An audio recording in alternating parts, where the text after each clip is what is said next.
Сегодня простая задача – это повторить опыт предков 120-летней давности.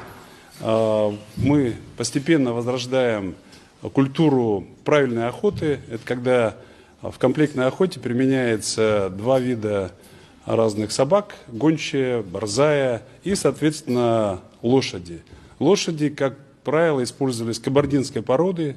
И великий князь Романов Николай Николаевич, он очень любил эту породу, у него было более 70 лошадей в першинской охоте.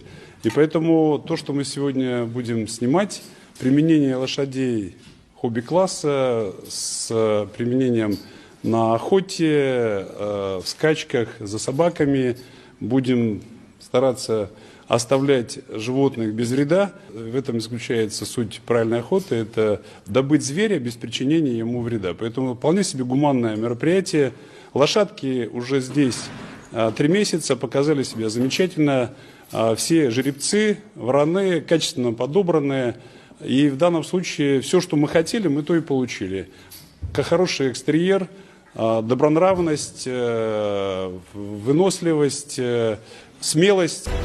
Карагёз немножко сдвинулся, все остальные не заметили что. Ай, хорошо. Ай, молодец.